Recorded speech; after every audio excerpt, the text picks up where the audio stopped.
Send them prayers up. And then the blessings come down. Yeah. Let's get it. I pray material things never blind me. I pray all this fake love will never find me.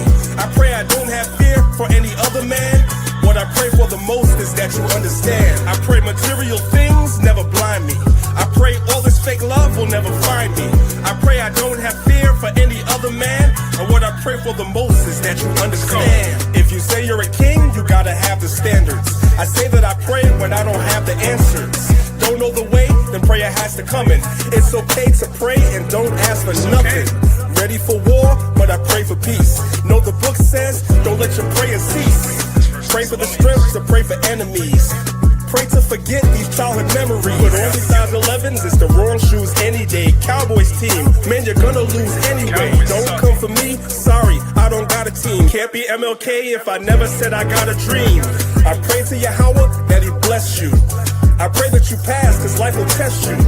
I pray on the days that things are stressful. Remember, Israel to God is something special. I pray material things never blind me. I pray all this fake love will never find me. I pray I don't have fear for any other man. What I pray for the most is that you understand. I pray material things never blind me. I pray all this fake love will never find me. I pray I don't have fear for any other man. And what I pray for the most is that you understand. Yahweh Shah came so he could feed his people. Solomon prayed that he could lead his people. Wise as he was, he didn't see the evil. I pray for the day Yahweh frees the people. Babylon the Great breaking all walls down.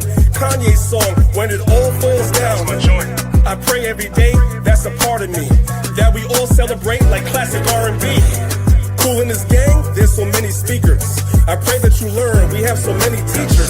I pray for the kingdom, cause it needs to come. I pray for Isaiah 14:1. Always be thankful, what my lady said. Don't ask for much, just my daily bread.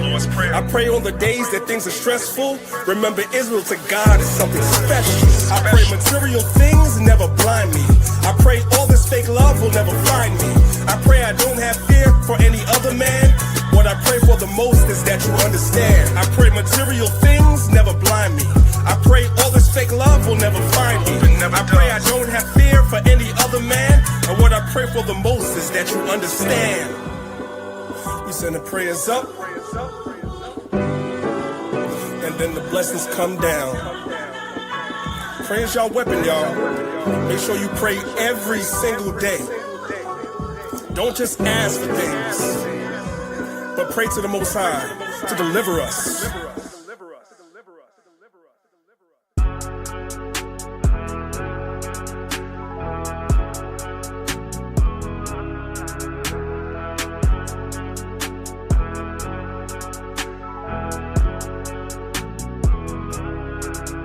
Walking on waves, Abba, I give you the praise.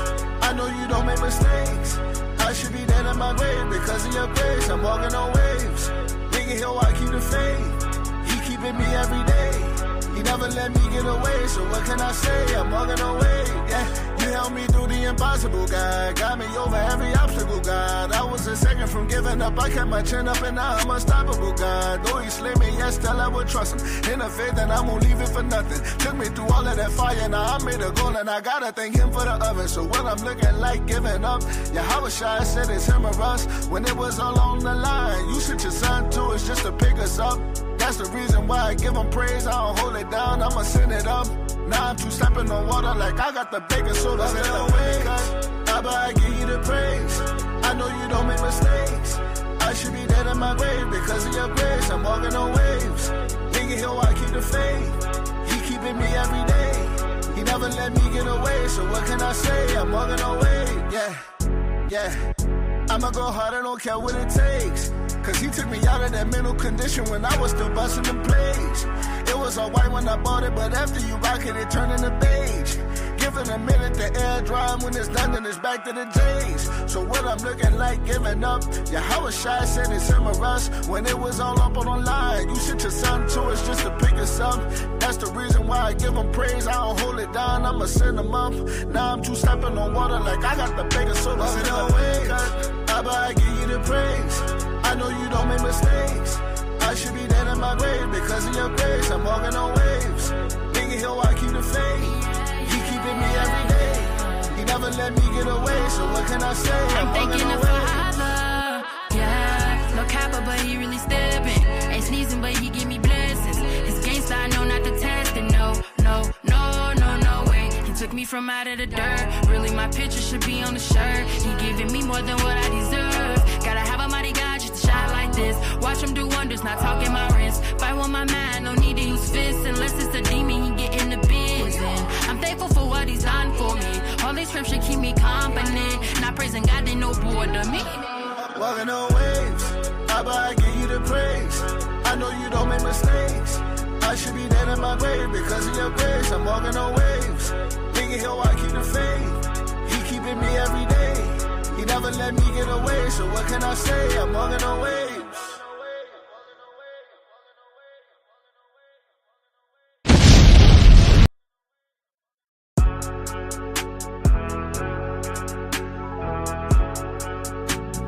Abanawa, Shabashamayim, Kwadash, Hayah, Shemka, Yahweh, Malakwatka, Taba'a, Ratazaka, Hayah, Aisha, Ba'aratazar, Kawa, Hayah, Bashamayim, Lathananawa, Lacham, Kal, Yawam, Wasalachnawa, Chaubwathnawa, Kasalachnawa, Chaubwathinawa, Wala'a, Tabia Anawa, Manasaya 1, Abal, Hawashayanawa, Mayan, Rai, Kaya, Laka, Hamalakwa, Wa'ala, Wa'atapa Arath, La'ai Walamyam, Aman.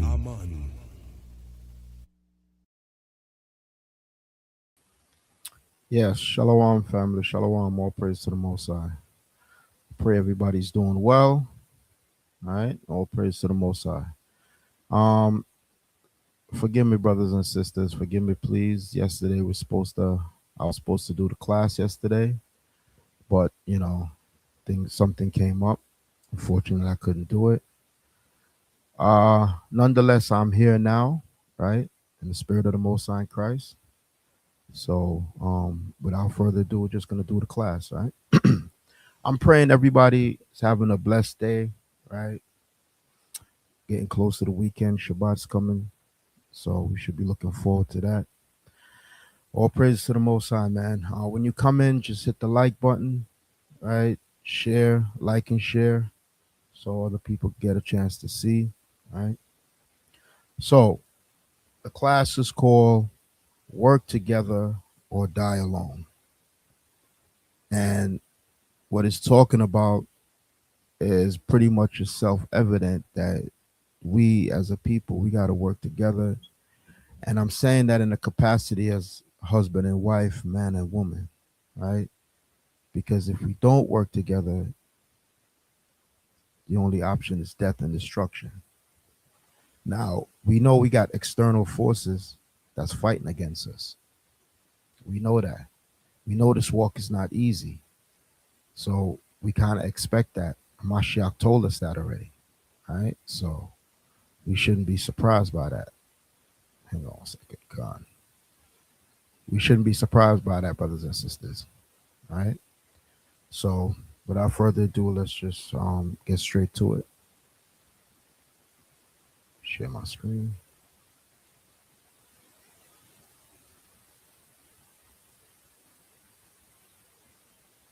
My volume is good. Let me know. Put a 1 in the chat if my volume is good, if you can hear me.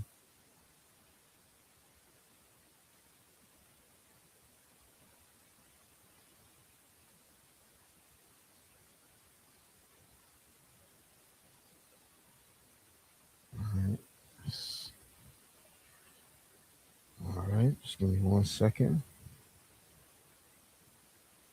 All right, all praise to the Most High. All right.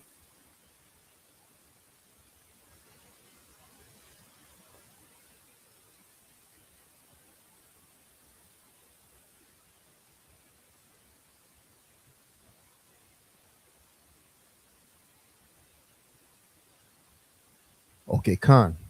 So, the topic is work together. Work together as in what? As in a union, a marriage, right? Because As we know, as it was in the beginning, the Most High is the one who set us together, man and woman, as a union. So that's what he wants us to be. He wants us to be together. More so now than ever, because in these last days, I'm telling you now, brothers and sisters, it's easier to say, yo, I'm going to do this by myself, but it's really harder. Now, I know none of us is perfect. The scriptures tell us that we're not perfect. We're flesh and blood, right? So it's tempting to say that I'm going to go my own way. I'm going to do it by myself, so on and so forth. But really and truly, it's best if you have a partner to do things with. Now, notwithstanding, if the Most High put the spirit on you and you're by yourself, well, so be it, right? Don't force things before it's time, because you also got to prove somebody before you jump into a relationship with them, especially now in these last days, right? For both sisters and for brothers, especially for sisters too, man, because our sisters, the Most High, even though the Most High make you the weaker vessel, that doesn't mean that you're weaker, meaning inferior. It doesn't mean that. It just means that to your husband, you're gonna bow down to, like it tells you in the book of Genesis, right? Your will shall be towards your husband. So you're kind of weak for the man. And as a result of that, a lot of our sisters have made bad decisions, right? Because they're going off the emotion and spirits and whatnot. You know what I'm saying? Emotional vibe, so to speak. And the truth. That's what I'm talking about. I'm not talking about outside in the world, because we already know our people is lost. But we're talking in the truth also. A lot of sisters have made wrong decisions or bad decisions. You know what I'm saying? We're going to touch on that also. And I'm telling you, it's best if before you make a bad decision, it's best if you just stay in the spirit of the Most High in Christ. I know it's hard, because as a woman, you need protection. The Most High created you to be with a man for a holy union. So I know our sisters are going to be yearning. They need protection. They want companionship, which is only right. The thing is, we got to use proper discernment when we are proving one another, so we don't end up like people like Pop the Balloon, Israelite version, so to speak. Sounds crazy, but a lot of stuff goes on in Israel. You just don't hear about it, right? Hold on one second. I believe Captain is on. Let me just bring him in. Shalom, Captain Zakari, you there? Shalom, Adawan. Yabashim Shabrakatham. Could I be heard? Yes, sir. So your volume just a little bit low. Brothers and sisters, you can hear Captain Zakaria. Put a 1 in the chat. Mic check. How I sound now? Do I sound better? Yes, sir. Yes, sir. Just a little bit louder. Yeah. Khan, so the topic, Zach, is is work together or die alone. I'm talking about we in the truth, and we as a community, period. In the truth, out the truth, because we all rolled up in this, man. You know why we rolled up in it? Because even the prophets were sent into captivity. So we can't be like, well, you know what? I'm an Israelite. I keep the commandments. I keep those law, statutes, and commandments. And so therefore, yes, the Lord will have favor on us, but we still in captivity. We still in captivity. So we can't look down on our brothers and sisters and feel we better than them. We're better than them in the spirit that we know right from wrong, and we're striving to do the right thing. But we're still in captivity. We're still facing these curses, right? So this goes for brothers and sisters in captivity and out. So the holy union, that's what we need to work on, right? Man and woman, so we can face the coming destruction. That's low. It's already here at our feet. So I'm gonna start off real quick. Let's get the book of Genesis, how it was in the beginning, right? That's what we should strive for. It's the book of Genesis, chapter 2, verse 18. If you want to read, Zach, you can read. If not, let me know. I'll just go through it. All right, I'll read it. Hold on, wait 1 second. Give me 1 second. I don't want them. Okay. This is the book of Genesis, chapter 2, and verse 18, and it reads, "And the Lord God said, it is not good that man should be alone. I will make him and help meet for him. Right. So in the Most High's eternal wisdom, he knew that we need somebody to be with. That's why he said he will make a help meet for us, right? Read on. Verse 19. Out of the ground the Lord God formed every beast of the field and every fowl of the air, and brought them unto Adam to see what he would call them. And whatsoever Adam called every living creature, that was the name thereof. Read on. Verse 20. And Adam gave names to all cattle, and to the fowl of the air, and to every beast of the field. But for Adam there was not found any help meet for him. Right. Verse So 21. every animal had his mate, so to speak, right? And the Lord knew that it was right. So it's only right that Adam get a mate also, right? Read on. Verse 21. And the Lord God caused a deep sleep to fall upon Adam, and he slept. And he took one of his ribs and closed up the flesh instead thereof. Verse 22. And the rib which the Lord God had taken from man made he a woman, and brought her unto the man. Now there's different levels to that, right? But we're not going to get into that today. That's not the topic. Dealing with the rib and coming out of the flesh and so on and so forth. The topic is that bottom line, the Most High made a helpmeet for Adam. That's the bottom line, right? Can I just say something? Yes, Lord. Go ahead. If you want more understanding on that, you can read Tobit 8, I believe it is. Tobit 8, and I think it's somewhere around there. In your own time, y'all could read that, and it'll help you understand what this means. The last two verses. God. Yeah, read on down. Read 24 and 25. 23. I'm gonna start at 23. And Adam said, "This is now bone of my bones and flesh of my flesh. She shall be called woman, because she was taken out of man." Khan in Hebrew, that's Isha, right? Khan. That's a woman. So flesh of my flesh, meaning she is me, right? And for that reason, that's why a man got to be the leader, because the woman came from the man. The Apostle Paul told us that. So it's only right that we have to lead and guide our woman, right? Because if we're not leading and doing the right thing, it's only right that the woman not going to follow us. Not saying it's right, meaning they should rebel, but it's like cause and effect, right? If you get drunk and you get in a car, there's a possibility you could crash. That's cause and effect. So when these women rebel, it's a cause and effect type of thing. You can't be like, well, why is she not listening to me? Well, hold on, bro. Or to start it off right, are you in order? Because women, they sense order. They sense when a brother, quote unquote, got it together and he's walking in the right path. They gravitate towards that. But if you off and you expect your woman to follow you, nah, bro, not now you what they call delulu. Now you in delusion, right? So we got to be in order, because we have to lead our women. Our women came from us. So it's more the responsibility is more so on the man. That's why when the Most High came in the garden through Christ, right? He called who? Adam first. The heavier punishment went on Adam, because he's considered the head. And we're going to get into that though, right? This is just a warm up. We just get into how it was supposed to be in the beginning. That's how, this is our example, because what the scripture says, the things written before time is for our edification. So we got to hearken back.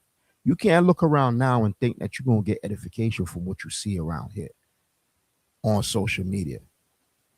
You're not going to get that. You got to go back to how it was to try to build a blueprint on how you want it to be, if that makes sense. Right? So verse 24. Verse 24.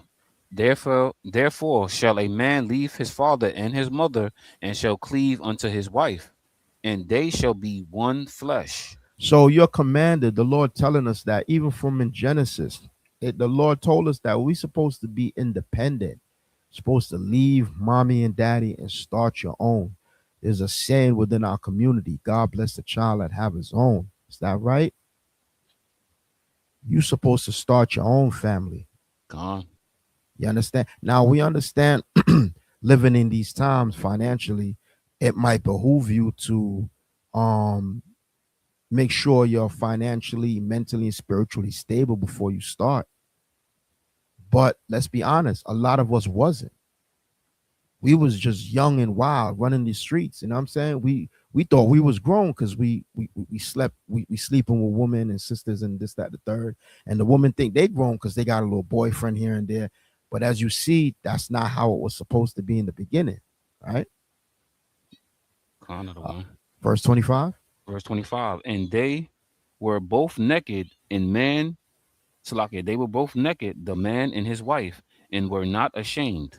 Gone. So again, that's going into a whole nother topic. We're not going to touch on that. We're just talking about how in the beginning, the Lord created the woman to be a helpmeet for the man, and the Lord ordained that. Look, when because the Most High already knew throughout the generations later down when man began to populate the earth, and the population start to grow. It's just a natural thing that after the father and the mother have the child grow up, he got to branch out and start his own. It's only natural, right? Mm-hmm. So we see that marriage is honorable, right? So from there, let's go to the book of Hebrews. Let's get Hebrews 13. Everybody should know these scriptures, right? This is what was told to us from the beginning. Hebrews 13, start at verse 4. Come on, that's the book of Hebrews, chapter 13 and verse 4. Marriage is honorable in all, and the bed undefiled, but whoremongers and adulterers God will judge. Right. You can't be defiled. What does that mean? Defiled. The bed is undefiled. Meaning whatever you when you and your wife come into union, right? Mm-hmm. Back in biblical times, we would have what is known as a marriage certificate. I believe it's called a ketubah, right? Con with tokens of virginity. Mm-hmm. Right. In addition to the tokens of virginity, that's another thing too. You would write a marriage contract.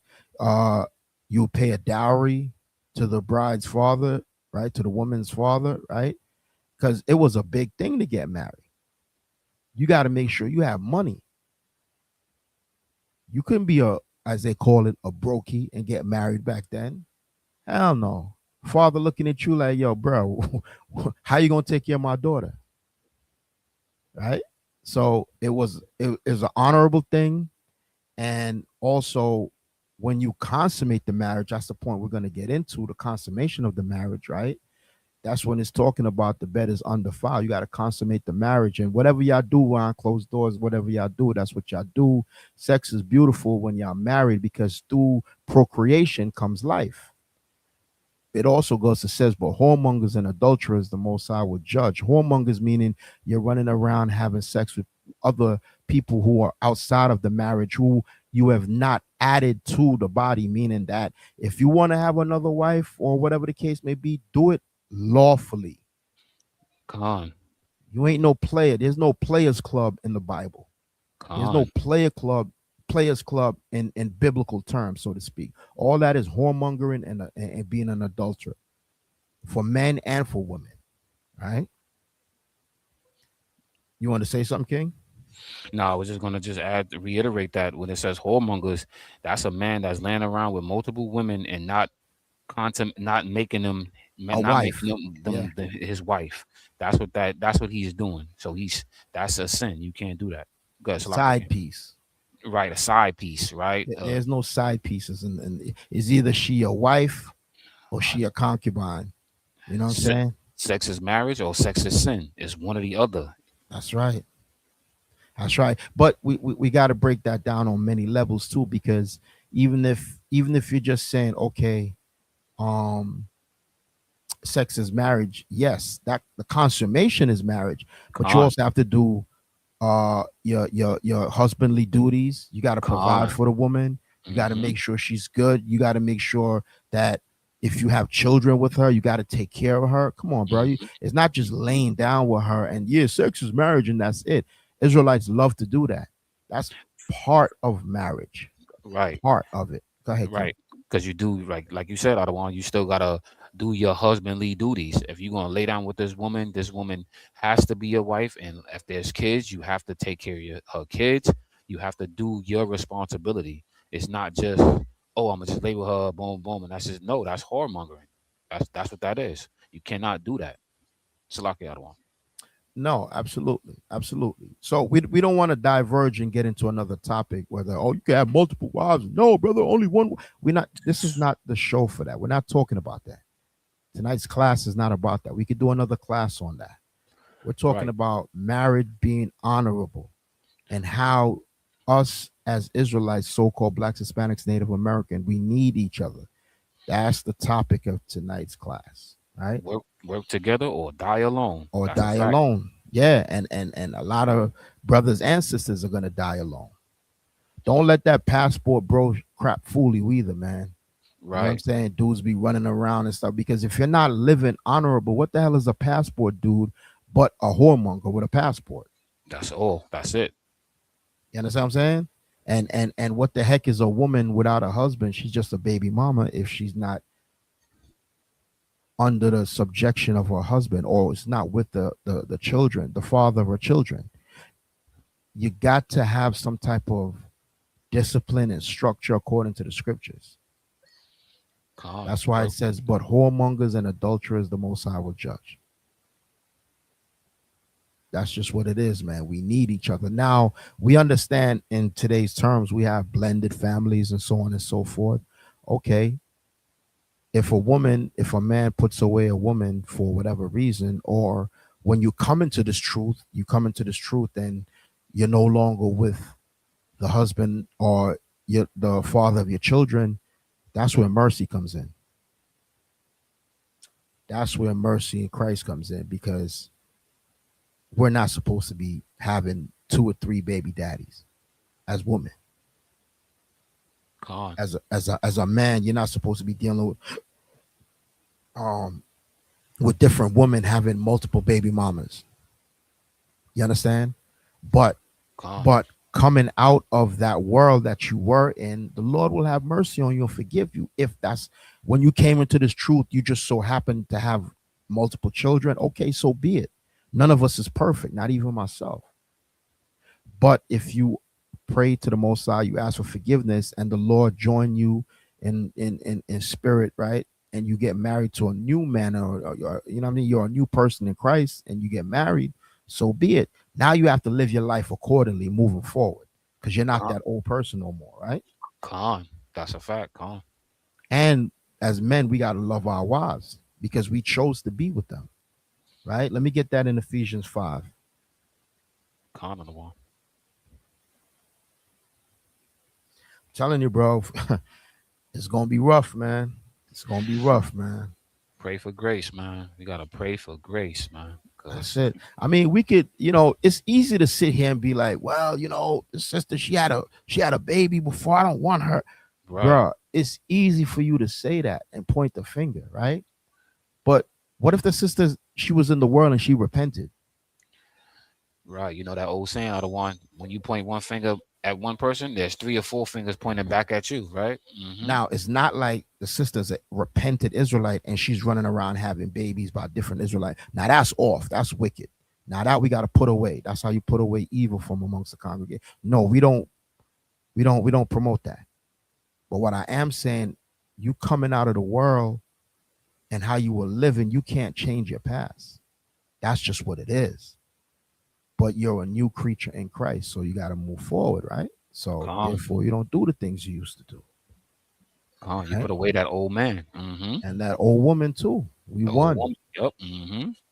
So, brothers, you got a wife, we got to love our wives. It ain't easy. I know it, because sometimes they get on our nerves. But hey, this is part of the trials we have to go through. You can't just give up and throw your hands up like, I'm done, I'm out. Not unless there's certain circumstances, right? But in the long run, you got to have long patience, man. You got to, especially if you're a father and you have children. You got to set that example of having patience, right? Especially if you married her. So Ephesians 5:25 says, husbands, love your wives, even as Christ also loved the church and gave himself for it, right? Now, Christ is the bridegroom, right? And we, Israel, is the church, right? We're the bride, so to speak, right? If a woman repent and she start keeping the law, statutes, and commandments, is Christ going to turn her away? La. So who are we to turn her away? Oh, she got 2 kids, man. I can't do. Who are you to turn her away if she repented and she's trying to do the right thing? Mm-hmm. You see what I'm saying? Another one. Same thing with the brothers, right? If you came out of the world and you had children, or you know, a previous life, which we all do. I don't know no man that don't have no former life. Nobody was well. There's 1 and 2 brothers who were born into the truth. When I say born into the truth, I mean they came up. They was back in One West since babies and so on and so forth. But for 99.9%, most of us, we heard the truth and repented, and now we're new people with a past, so to speak. I think that's Sergeant Zakari. Mike Allah. I'm here, other one. Hey, Shalom, King. Shalom, shalom. Okay, so that's Sergeant Micah Allah, right? Khan. Want me to continue on reading? Yes, okay, read on. Read on. 26. That he might sanctify and cleanse it with the washing of water by the word. Right. 27. That he might present it to himself a glorious church, not having spot or wrinkle or any such thing, but that it should be holy and without blemish. Right. So that's what husbands have to do. We have to present ourselves as a living sacrifice and love our wives, ready to give our lives for our children, for our families, so to speak, right? Just like Christ gave his life for the church. Real quick, let's go to John 8, what I was saying. And we got a lot of topics and scriptures to go through, so I'm going to make it quick because I know there's another class after me, right? So let's go to John 8, start at verse... let's start at 1 on down. Let's read it real quick. Gone. It's the book of John, chapter 8, verse 1. Jesus went unto the Mount of Olives, and early in the morning he came again into the temple, and all the people came unto him, and he sat down and taught them. And the scribes and Pharisees brought unto him a woman taken in adultery. And when they had set her in the midst, they said unto him, Master, this woman was taken in adultery in the very act. So we already know that adultery is a crime punishable by death, right? So she slept around on her husband, just like a lot of our sisters before they came into the truth. They probably had a relationship or a child with somebody else before they came into the truth. So technically, yeah, by the law of Moses, you're supposed to be put to death. But let's see what Yahushua did, right? Read on. Another one, verse 5. Now Moses in the law commanded us that such should be stoned. But what sayest thou? Verse 6. And they said, tempting him, that he might have to accuse Slaki, so they might have to accuse him. But Jesus scooped down and with his finger wrote on the ground as though he heard them not. Verse 7. And when they continued asking him, he lifted up himself and said unto them, he that is without sin among you, let him cast the first stone. Let him first cast a stone at her. Right. So Yahushua already knew he was doing this as a teaching moment, because the people, in verse 6 it says, but they said tempting him, meaning they was trying to trick Yahushua. They really didn't care about her. You know what I'm saying? They just wanted to see if he was going to go against the law of Moses. You see what I'm saying? They wasn't right. They wasn't coming sincere. So Yahushua just said, all right, since that's because he already knew they was trying to trick him. So he's like, all right, if y'all perfect, then pick up the first stone, bust her in the head with a stone. Which one of you is perfect, since you ain't got no sin, right? And then he sat down and was like, all right, I'm gonna watch. I'm gonna see what y'all gonna do. Read on. Con. And again he stooped down and wrote on the ground. Verse 9. And they which heard it being convicted by their own conscience, went out one by one, beginning at the eldest even until the last. And Jesus was left alone, and the woman standing in the midst. They all broke out because they all got cut to the spirit, right? Con. Verse 10 is what what we want. Read on. Verse 10, when Jesus had lifted up himself, he saw none but the woman. He said unto her, Woman, where are those thine accusers? Have no man condemned thee? Right, because that's where Esau in the court of law get this idea that you got to face your accuser. If there's nobody there accusing you, then you there, you know what I mean? Then you ain't got no case. So Christ said, Woman, where are those that your accusers, thine accusers? Hath no man condemned thee? Because nobody was around. Everybody bounced because they was all convicted. It was just him and her left. Verse 11. Verse 11, she said, No man, Lord. And Jesus said unto her, Neither do I condemn thee. Go and sin no more. That's the point. Sin no more. So Yahweh shall forgive her, and she committed adultery. Right? So the point is, if a sister or a brother, for that matter, come into the truth and they already have a child from a previous marriage, you have to forgive them because they're coming out of the world. But now that they're a new creature in Christ, and you know what I mean, they are married now and they're fulfilling their rightful duties, then from that point on, that's how you judge them. You can't judge them according to their past. You see what I'm saying? And that's that goes into what we're talking about. Marriage is honorable and how we need one another, and we have to save this family unit. You see what I'm saying? For men and for women. Con. You see what I'm saying? Let's go to 1 Peter chapter 3.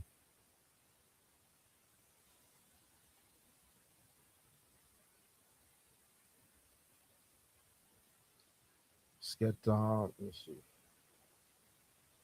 Peter 3, and let's start at 1 on down. Are you waiting for the screen, all right? Oh yeah, Con on the one. Unless you want 1 Peter 3.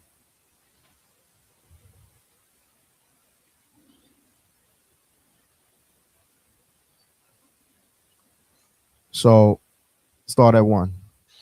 Con, it's the book of 1 Peter chapter 3 and verse 1. Likewise, ye wives, be in subjection to your own husbands, that if any obey not the word, they also may without the word be won by the conversation of the wives. Right. So the woman, she should be in subjection to her own husband, meaning that now that you're in the truth, right, and you're married and you're living an honorable life as best as you can, right, you have to be subjection to your own husband, right? So what does it mean if any obey not the word, they also may without the word be won by the conversation of the wives? Meaning you're going to be setting as an example. Mm-hmm. So people see how you moving and you're an example. If any obey not the word, people out in the world, right? Oh, don't I know her? That's Lucretia. Yo, that's such and such baby moms. She an Israelite now? Why she wear that funny thing on her head? What's going on with her? And when she talk, hey, shalom, blah, blah, blah, blah, blah, blah. Nah. I don't do that no more. Matter of fact, here's a flyer. Why don't you come through the church that I go to? You see what I'm saying? And now she gonna win them over by the conversation. You see what I'm saying? Again, she's new. She's new in the spirit. Mm-hmm. Right? Read on. Verse 2. While they behold your chaste conversation coupled with fear. Right? That's respect. Fear doesn't mean you scared like you watching a scary movie, but fear meaning respect. Right? Read on. Whose adorning, let it not be that outward adorning of plaiting the hair, right, and of wearing of gold, or of putting on of apparel. Right, the baddie outfit. That's how she used to be. She used to rock the baddie outfits with the, all that stuff. We ain't gonna get, particular with it, but all that other stuff that she used to do, she don't do that no more. That's what Paul is talking about. She's being chased coupled with fear, meaning fear, respect of her husband, respect for the Most High, and she's winning people over by her conversation and her outwardly looks. She's not out there with the with the crazy stuff on, you know what I mean? The wearing of, and when it says wearing of gold, you can wear gold, but it's like excessive gold and putting on certain apparel and wearing your hair in a certain way, because women know how to wear their hair to make themselves super attractive. My line? Oh man. Kana, the Sisters one in the telling chat, they know what I'm talking about. Kana, They they know go to how the, to Slack it, go ahead. Nah, I was gonna say they go to that beauty supply, or they do it themselves, and they know how to wave it up, lay it right, plait it right, you know E- what I'm saying, and make it look Exactly. nice. They're like, yeah, I'm going. She going out. She trying to snatch somebody. You know what I mean? So she get it hooked up and all that. She know how to wear the right clothes, accentuate and do all of that. So yeah, you don't do that no more, right? Verse 4. Verse 4. But let it be the hidden man of the heart, in that which is not corruptible, even the ornament of a meek and quiet spirit, which is in the sight of God of great price. All right, come on. Verse 5. For after this manner in the old time, the holy woman also, who trusted in God, adorned themselves, being in subjection unto their own husbands. Right. Look at the holy women of the Bible, and you know what I'm saying? Or their forefathers or foremothers, how grandma used to dress, you know what I mean? Auntie such and such, how they adorn themselves and be in subjection onto their husbands. Only your husband's supposed to see certain things, and you know what I mean? You're supposed to like get dressed a certain way for it. That's for the privacy of you and your husband, not for the whole world. You know what I'm saying? God, one. Right. And what example? Read verse 6. Verse 6. Even as Sarah obeyed Abraham, calling him Adawan, whose daughters ye are, as long as ye do well and are not afraid with any amazement. Right. So he used a good example, Sarah and Abraham. How she call him Lord, because she was in subjection to him. Right. She know how to carry herself and stuff. All this plays into what we're talking about, because by a woman using this as a righteous example, she will keep her husband and keep peace in the household. You know what I mean? And y'all gonna work together to weather the storm. That's the whole point. That's why we're bringing out these scriptures to show an example of what marriage is, right? Same for the men. Read verse 7. Verse 7. Likewise, ye husbands, dwell with them according to knowledge, giving honor unto the wife as unto the weaker vessel, and as being heirs together of the grace of life, that your prayers be not hindered. Right. Don't be Lord over your wife, bro. You know what I'm saying? You're supposed to dwell with her and be happy with her. Give her the honor that she is, because if you don't honor the wife, then you ain't gonna have a peaceful household. Give her honor, because she's the one running the house. She's the one making sure the children get fed. For the most part, you got some brothers, they do reverse roles, whatever, due to the situation. Maybe she got to work a shift extra, and the husband got to do all of that. Whatever the case may be, just give her an honor as unto the weaker vessel.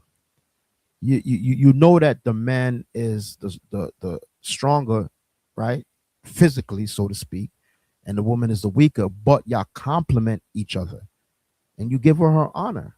Nothing wrong with that. That's how y'all supposed to live, as being heirs together of the Con, grace of life. con, Don't be trying to bully your wife and, oh, I said so, and blah blah blah. You have some dudes who do that. They good for that, and bring out 1,000 precepts. Yo, see, you supposed to do it out there to do it. Da-da-da. You don't need to do that, brother. Yeah, if you're edifying your wife on a topic, yeah, you should bring out scriptures by all day, but you don't have to beat her down, especially she's an Israelite and she's in the truth. You don't need to beat your wife down with 1,000 scriptures to show why, yo, I'm the man. You follow me. Then, something ain't right. There's a reason why she's not following the program, so to speak.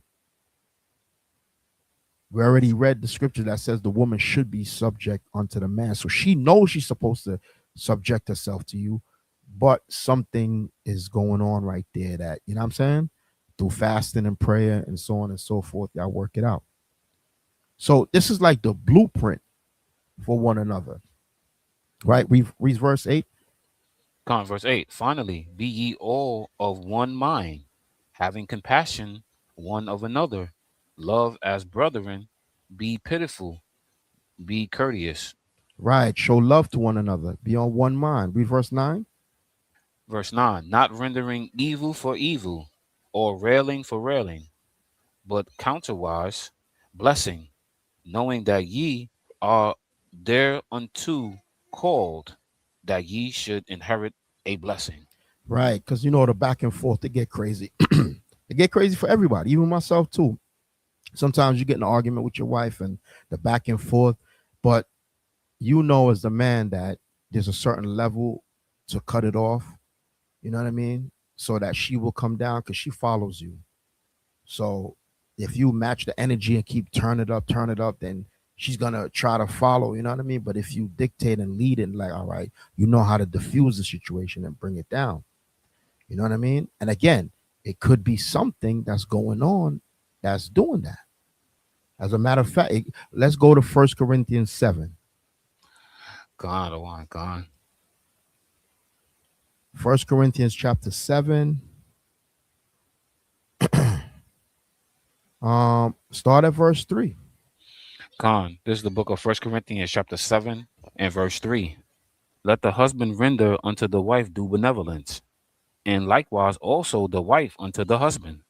Right. That's going into, what, right? Due benevolence is showing each other love. And it tells you that in verse 4. Y'all supposed to perform your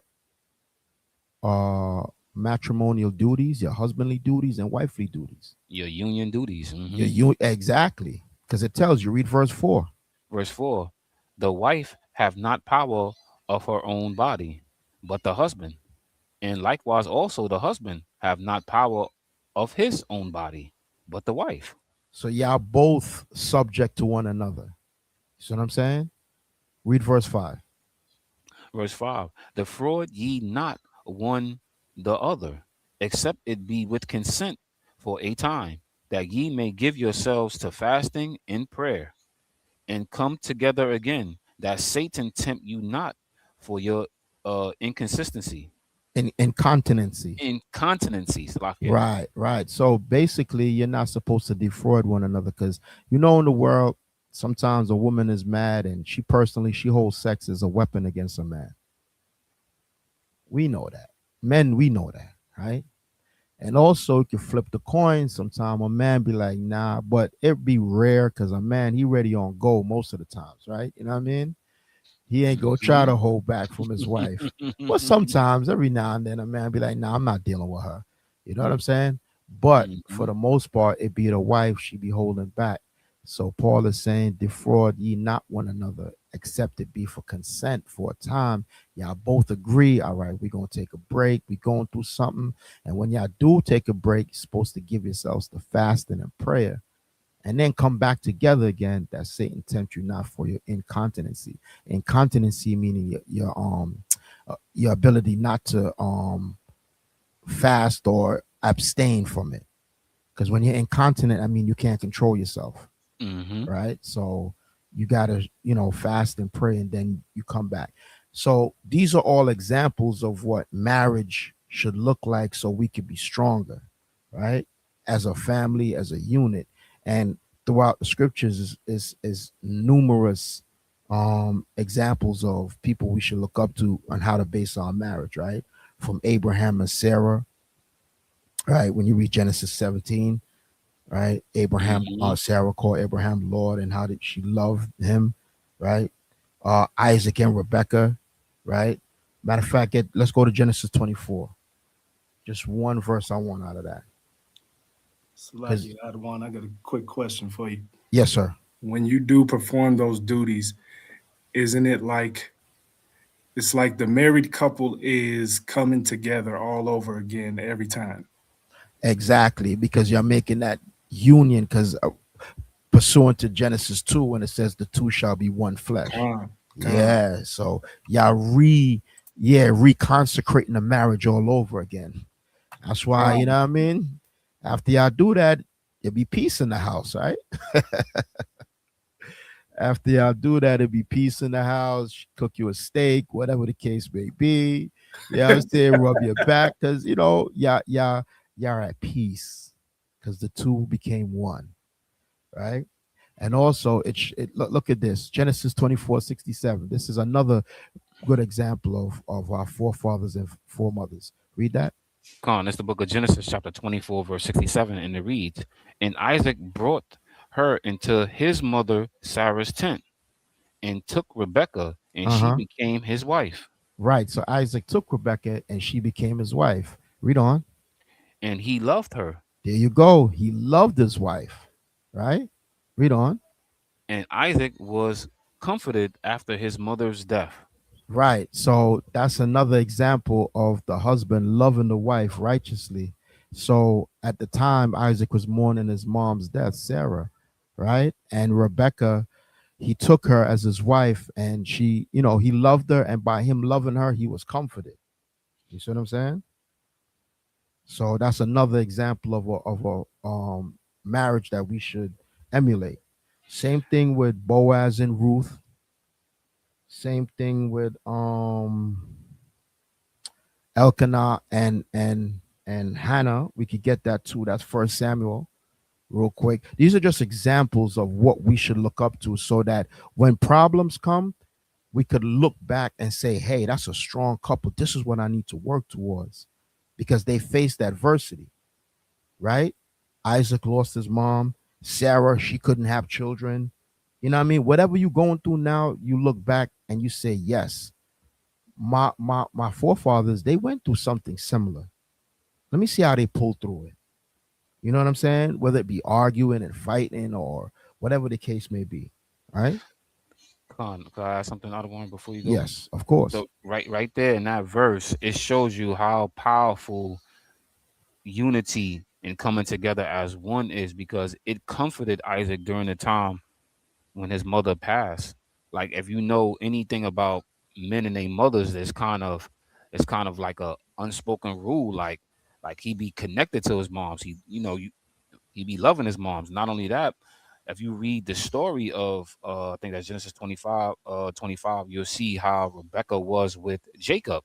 She loved Jacob. Jacob loved his mother. That's right. So you see how strong that bond is, and even with that bond being that strong, that unity coming together with Isaac and Rebecca, it comforted him during Sarah's death. I just want to mention that other one. No, you hit the nail on the head. That's exactly right, because there's gonna be death in the future. Con, So you need a wife that's gonna comfort you. Same thing with a woman, she's gonna need her husband to comfort her in these last days, in these times, right? So First Samuel 1 and 20. I'm just gonna read it real quick. I'm gonna jump around. This is Elkanah and Hannah, right? It's another couple that we should look up to, or we should read and see how they dealt with things, right? First Samuel 1 and 1. There was a certain man of Ramathaim Zophim of Mount Ephraim, and his name was Elkanah, the son of Jeroham, the son of Elihu, the son of Tohu, the son of Zuph, and Ephrathite. And he had two wives. The name of one was Hannah, and the name of the other Peninnah. And Peninnah had children, but Hannah had no children. So Hannah, she can't bear. So that's a problem right there. You know what I mean? Especially if she really wants children and she can't have them. That goes on to this day. Right? So you see, this is a problem that our forefathers and foremothers went through. And how did they deal with it? They prayed. And the Most High heard her prayer and healed her and gave her a child. I'm giving you the short version. Y'all can read this, on your own. But I just wanted to bring that out, right? Let me jump down to verse 4. Let me start at verse 3, Salakia.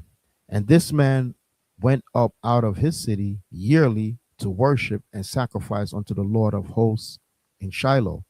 And the two sons of Eli, Hophni and Phinehas, the priests of the Lord, were there. And when the time was that Elkanah offered, he gave to Peninnah his wife and to all her sons and her daughters portions. But unto Hannah he gave a worthy portion, for he loved Hannah. But the Lord had shut up her womb. See, we read the same thing. The man loving the wife. We just read that with Isaac and Rebekah, right? con. So Elkanah loved Hannah. even though the Lord shut up her womb. So you see, this is an example as the man, you got to love your wife, even though she might have some type of shortcoming. You see what I'm saying? So it's just showing you how to love through adversity. Con, that one, con.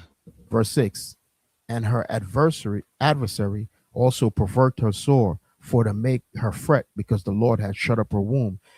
Hey, let's keep it real, man. Sometimes women, they be getting on each other.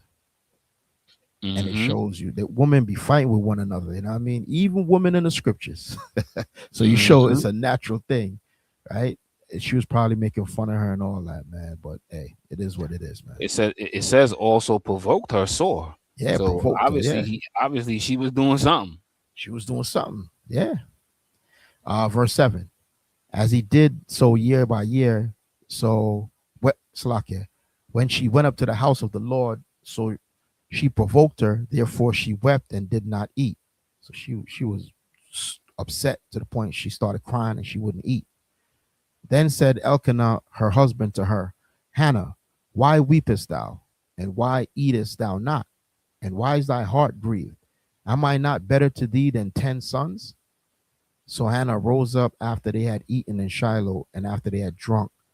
Now Eli the priest sat upon a seat by a post of the temple of the Lord. So the chief priest at the time was a guy named Eli, right? Verse 10, and she was in bitterness of soul and prayed unto the Lord and wept sore. And she vowed a vow and said, O Lord of hosts, if thou wilt indeed look upon the affliction of thine handmaid and remember me and not forget thine handmaid, but will give unto thine handmaid a man child, then I will give unto the Lord all the days of his life, and there shall no razor come upon his head. Verse 12, and it came to pass, as she continued praying before the Lord, that Eli marked her mouth. Now Hannah, she spake in her heart, only her lips moved, but her voice was not heard. Therefore Eli thought she might have been drunken. So she was praying, but she was praying so quiet. I mean, real quiet where only her lips move. You know, like you get serious. You if you're in the car by yourself, you're just talking to yourself, like you're not really talking out loud, just your lips moving. So the priest saw her and her lips were just moving, but he didn't hear nothing. But that's how serious and deep she was in her prayer. Verse 14, and Eli said unto her, how long wilt thou be drunken? Put away thy wine from thee. He thought she was drunk, right? And Hannah answered and said, no, my Lord, I am a woman of a sorrowful spirit. I have drunken neither wine nor strong drink, but I poured out my soul before the Lord. Count not thine handmaid for a daughter of Belial, for out of the abundance of my complaint and grief have I spoken hitherto. So she was saying, no, I'm not drunk. I'm just grieving, and don't count me as somebody who's wicked. I'm not drunk coming to the temple. I'm just, she's upset. She's pouring out her soul to the Lord. A sorrowful spirit. Exactly. Verse 17. Then Eli answered and said, go in peace, and the God of Israel grant thee thy petition that thou hast asked for him. And she said, let thine handmaid find grace in thy sight. So the woman went her way and did eat, and her countenance was no more sad. Now, verse 19. As they rose up in the morning early and worshiped before the Lord and returned and came to their house at Ramah, and Elkanah knew Hannah his wife, which means he slept with her. Whenever you see when a man knew his wife, it's talking carnal. He slept with her, right? And the Lord remembered her. Verse 20. Wherefore it came to pass, when the time was come about after Hannah had conceived, that she bare a son, and called his name Samuel, saying, because I've asked him of the Lord. So this is how we look to our forefathers and look at the stories and see what happened. As an example, we're going through something. It could be that the woman, she might be sick. Your wife could have an ailment. You might want children like Anna, and she can't bear them, or whatever the case may be. You pour it to the Lord. This is an example of how we should be as working together, husband and wife. You see what I'm saying? So that we can solve whatever problems, right? When you read the book of Luke, you read about Zachariah and Elizabeth, right? Go on, Elizabeth. Mm-hmm. Right. When you read in the book of Acts, you read about Aquila and Priscilla, right? Mm-hmm. There's so many couples that we could look and see how the union of man and woman, husband and wife, how they, they overcome adversaries, problems in whatever situation. And that's what we have to use today to, weather the storm. Because again, if you think you're going to make it out here by yourself on that, yo, I don't need nobody, I don't need no man, it ain't going to work, sis. Same thing with you dudes. If you think you're going to be out here like, yo, I'm going to just be a passport, bro, I'm going to just move around, I don't need no woman, it ain't going to work, bro. You understand? Not unless now you take you got the spirit like Paul. Because Paul, he didn't have any woman, but he have like a monk spirit where he refrained from women. Right. You see what I'm saying? But let's be honest. How many of y'all got that spirit, brother? I'm talking to the men. How many of y'all got that spirit? Mm. Y'all could go with, Salakia, go ahead. No, I was gonna say Matthew speaks about 3 kinds of eunuchs, right? The ones that is in 56 Isaiah, like Christ and like Paul, right? Right. Exactly. Now, Paul chose not to touch a woman. But then he said that if forbid, let's get that scripture where he says, for if you can't, let every man have his own wife. Right. If you burning, all right. Let every man have his own wife. Right. So my question to my brothers is, how many of y'all got that spirit where y'all could just go without a woman for years and years and years and years and not lust and not burn? Be honest. If you could do that, put a 1 in the chat. I'm talking to my brothers. If you could do that, please let me know. Right. Just one thing I just want to point out in this situation with them, it shows you the power of prayer too, because she prayed. She was in the temple praying. She was praying quietly with her mouth, like she was praying. She didn't give her husband attitude. Oh, Exactly. I can't fast, and she didn't do none of that. She went in the temple and started praying. She was praying and praying and praying and praying and praying. And then when he finally knew his wife again, the Most High answered her prayers. Right. So it goes to show you how powerful prayers is. God. So we was just there in 1 Corinthians 7, right? So Paul is saying, now concerning things whereof he wrote unto me, it is good for a man not to touch a woman. Now, when you read the context of this, you got to go back to chapter 6 and see what Paul is talking about. He's talking about if you want to have certain, if you're dealing with the church, because he was addressing the church at Corinth, right? So for men to be judged, you don't want to be judged, and you want to judge other people in great matters and small matters. See, like it says in verse 2, right? Don't you know, do ye not know that the saints shall judge the world? And if the world shall be judged by you, are ye unworthy to judge small matters? So he's talking about if you're in a position of judging the church, right? You're supposed to be, and it continues, right? You're not supposed to be a whoremonger. If anything, try not to be in any relationship. However, if you can't and you don't have the spirit like what the Lord gave Paul, right? Verse 7 and 1. Now concerning the things thereof he wrote unto me, it is good for a man not to touch a woman, and not to touch a woman outside of marriage, and because you're lusting and burning, right? That's what he's talking about also. Verse 2. Nevertheless, and he says it right here, to avoid fornication, let every man have his own wife, and let every woman have her own husband. So again, my question to you, brothers, can you go without a woman indefinitely? Do you have the spirit like Paul got? Could I have something out of one? Of course, can. And don't listen to them Catholic priests, right? Because they pull this verse and try to say, "Oh, I'm a priest, I can't get married, da da da da," and they try to use this verse to kind of boast to that point. Like, oh yeah, priests aren't allowed to get married, da da da da. I'm a priest, I'm gonna abstain from being with a woman, I can't be with a woman. It's not. It's not. It's not talking about that. Don't let them Catholic priests fool you. That's not what it's talking about. That's It First Timothy 4. They twisting Paul's words. facts, con. Now, Yep. First Timothy 4:1. Now the Spirit speaketh expressly that in the latter times some shall depart from the faith, giving heed to seducing spirits and doctrines of devils. Catholic churches they keep doctrines of devils, That's a fact. speaking lies and hypocrisy, having their conscience seared with a hot iron, forbidden to marry. Where does it say you're not supposed to marry? We just read in Genesis 2:18, the Lord said, no, it is lawful to marry. It is good. Con.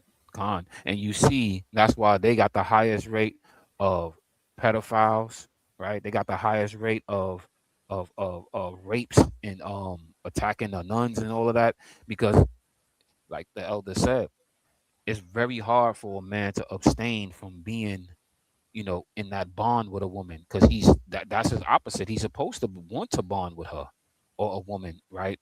Lawfully, right? He's supposed to want to do that. This is why they are. That's why if you read about any Catholic priest, 9 out of 10 times they done did something crazy, but molested some child, this rape pseudo stuff, some craziness, right? Because they can't abstain, right? They try to act like they can, but they can't, and they wind up doing something to a little child, and doing something to a woman or something like that, or doing a rape and all of that, because they are bugged out of their mind. So like out of one. Doctrines of devils. We go back, Genesis 2:24. This is from the beginning. Therefore shall a Salaki, go ahead. 2:24, Genesis. Therefore shall a man leave his father and his mother, and shall cleave unto his wife, and they shall be one flesh. So now go back to 1 Timothy 4:3. Forbidden to marry, and commanding to abstain from meat, which God hath created to be received with thanksgiving of them which believe and know the truth. Nowhere tells us you can't get married. Forbidden to marry, that's a doctrine of devils created by the Catholic Church. But anyway, let's get back to what we're saying, right? So brothers, right? I didn't even check the chat, but I already know. You don't have the Spirit. Well, I'm not going to be pretentious and say I know you don't. I'm not going to say that. Most of us don't have the Spirit to go a certain amount of time without a woman. Even if it's not on a carnal level. Now, you could say you want to fast, you want to get your life together, you're working on you might be going through, try to go through school, get your job, get your money up, then get married. We respect that, right? But your whole life, or from this point on, you come on, brother. We need to be in the company of a woman. You need to be with a woman. Let's just cut the foolishness out, right? So if we do need to be with a woman, then just understand we should look at our forefathers and see that their example that they gave us, because what? Hebrews 13:4, marriage is honorable. If you're going to get a woman, prove her. And when you prove her, get married, brother. Nothing wrong with that. A lot of brothers, man, they scared of responsibilities. Let's keep it real. That's why they used to the girlfriend life, and she come over when, and then whatever the case may be. Or they still living at their mama house. You know what I'm saying? Or they're not fully matured. It's like they're being held back mentally. They're grown boys. They're not men. They don't run their household. They don't have a household to run. They don't help. They don't participate. They don't, you know what I mean? They still living at home with mama. Yeah. Mentally and physically. Physically they could be, or mentally they still looking for somebody. Hey baby, it's gonna be all right. And bruh, snap out of that, man. You see what I'm saying? It's an old saying, Salaki Adawan. It's an old saying they used to say back in the day. Why buy the milk when I got the cow for free? Yeah. I hope y'all. I pray y'all get that. I pray y'all get that. Yeah. So we need to know that. Okay. The point of the class is that we need to work together, right? So those are the examples a righteous example of a family and how to work together, right? Why is the breakdown?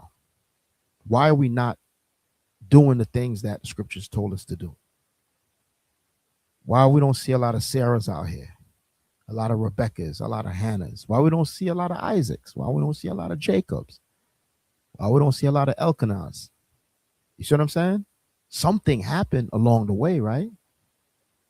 Oh, we know what. We went into captivity. Facts. We Multiple went cap- into captivity and the curses spanked us and kicked our butts. So now the enemy broke us down mentally, physically, and spiritually. So now we are unable to bond and be together. Now you add that to the prophecies that's being fulfilled. Our people are cooked, as they say. Cooked, because remember, it was slavery that pushed us apart. Because how they used to treat the men, they treat the men as bucks, have them breeding with, women. That's where you get that whole baby mama mentality from. They whoop that into the slave. The woman, they abuse them, they essayed them, abuse them, and all that. And that's where all that, we're dealing with post-traumatic slave trauma. It is the truth. Con. Take a look at this, brothers. This is from Princeton University, right? It's supposed to be some Ivy League school, right? It says, bound in wedlock, slave and free black marriage in the 19th century. When you say 19th century, it's all 100 years behind. So you're talking about the 1800s. Right. So now you see a picture over here. You see a dude look like he's a soldier, right? Just like a lot of us in Esau's army to this day, right? And you see his wife right here. We was getting married back then. Even though we had external forces fighting against us. But boy, they did us dirty, man. Could I just add something, other one? Yes, sir. During the 19th century, you had Jim Crow, right? 1866. Yep. Right. You had the Black Codes, 1865. Right. Uh-huh. 1776. They made the Constitution or the Declaration of Independence. Right. We was in slavery. We was slaves during this whole time. Go ahead, Yeah. other one. Just read. So some of us still try to hold on to wedlock, meaning they try to participate in marriage, even though the slave master was raping a woman and sometimes raping the men too. Esau's a damn devil. Let's just keep it 1,000. He was doing wicked things. Go see that documentary, Buck Breaking. Exactly. You understand? He was doing wicked things, but we still somehow tried to get married. Right? So the topic is called bound in wedlock. Salaki, somebody's gonna say something? Yeah, I was just gonna add something. I think we knew even during the slavery time that we needed each other. Right. Exactly. I think we definitely knew that, and it was instilled. No matter what was going on, we still needed our sisters, and the sisters realized they needed the brothers, right? During the slavery time, and doing all of that time. I think when it comes up further past the 19th century is when it gets crazy. But go ahead, I don't want to lie. Right, because again, they did us dirty, and we still was fighting against the enemy, and he was still doing us dirty. So I'm gonna just read a little excerpt from this and move on. Right. The name of the book or the article is called Bound in Wedlock, Slave and Free Black Marriage in the 19th Century, right? Publisher, Harvard Press. It says, Americans have long viewed marriage between a white man and a white woman as a sacred union. But marriages between African Americans have seldom been treated with the same reverence. This discriminatory legacy traces back to the centuries of slavery, when the overwhelming majority of black married couples were bound in servitude as well as wedlock. Though their unions were not legally recognized, that's another thing too. You get married and they wouldn't even recognize you as married. Slaves commonly married, fully aware that their marital bonds would be sustained or nullified according to the whims of white masters. Because I right there, the one that means that the white man can say the slave master can say, yeah, y'all married, and somebody come want to buy the woman or buy the man. Guess what's gonna happen? Just take a guess. You know what it is. We saw that in 12 Years a Slave, Come on, right? What else we saw? What other movie we saw that in? Django. Django. Yeah, you could sell your wife whenever you feel like it. What do you That's think why. that does to our psyche? Go ahead. No, I was gonna add. That's why when Django found out where his wife was at, they didn't even know she was married. They didn't care. The master in the house was like, who you want to buy? Like he was willing to sell until they found out what was happening. So that's what's that's what was happening, man. They would Con, sell your con. wife, they would sell a husband. If a guy from North Carolina came up to Virginia to a plantation and he seen the man, and the man was married to a woman, and the white master wanted to sell him, he was sold, gone, period. That's right. So let's read on down. It says, let's read the this chapter here, the third paragraph. It says, after emancipation, white racism continued to menace black marriages. It was a menace to us, man. Mm, Laws passed during Reconstruction, that's right after the Civil War, right? hmm Ostensibly to secure the civil rights of newly freed African American citizens, were often coercive and repressive. They would force us not to get married. Informal antebellum, whenever you see the word antebellum, it means Southern slavery. Informal antebellum traditions of marriage were criminalized, and the new legal regime became a convenient tool for plantation owners to discipline agricultural workers. Because remember, after slavery, they went into what is known as sharecropping, and they still wouldn't respect marriage. You understand what I'm saying? That's when the vagrant laws, the black code, started to come into All effect. that, all that, right? It says recognition of the right of African Americans to enter into wedlock on terms equal to whites would remain a struggle into Jim Crow era, going into the 40s, the 50s, the 60s. And its Hmm legacy would resonate well into the 20th century. So they've been fighting against the union of the black man and the black woman. You understand what I'm saying? And this, you could take this and you could mirror it to the Caribbean, right? For Benjamin, Levi, right? South America, right? They did the same thing. The enemy's the enemy, right? So now, what do you think that did to us? That caused mental problems, right? Con, But con, con. again, it was of the Most High, because again, when you read in the book of Baruch, right, it tells us that we went into slavery was for punishment, not for our destruction. So this is all part of the punishment. Also, the curses was a sign to let us know, or to let the other people, other nations know that we are the children of Israel, according to Deuteronomy 28. I think that's 45 and 46. That's exactly where I wanted to go. That's exactly the next scripture. It says Deuteronomy 28:45. Moreover, all these curses shall come upon thee, and shall pursue thee, and overtake thee, till thou be destroyed, because thou hearkens not unto the voice of the Lord thy God, to keep his commandments and his statutes which he commanded thee. Verse 46. And they shall be upon thee for a sign and for a wonder, and upon thy seed forever. Right? So that's forever. It's not forever, ever, ever, meaning eternity. Forever meaning for a period of time until the Lord comes and destroys and breaks the curses, right? We get back into the kingdom. Con, But this slavery did a number on us, right? And as a result, we're seeing how our brothers act, meaning that they don't respect the sanctity of marriage. They're just running around doing whatever they got to do or whatever they feel like doing. Same thing with the woman, right? Because when you jump down to verse 54, it says, hmm so that the man that is tender among you and very delicate, his eye shall be evil toward his brother and toward his wife of his bosom and toward the remnant of his children, which he shall leave. You work hard and you ain't got nothing, and master just come and violate. and all you got is just he gives you alcohol, he takes your money. It's gonna make you mad.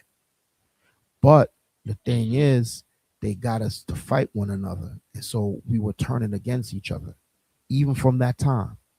That's why we always fighting against it's the curses, Deuteronomy 28:54, 55.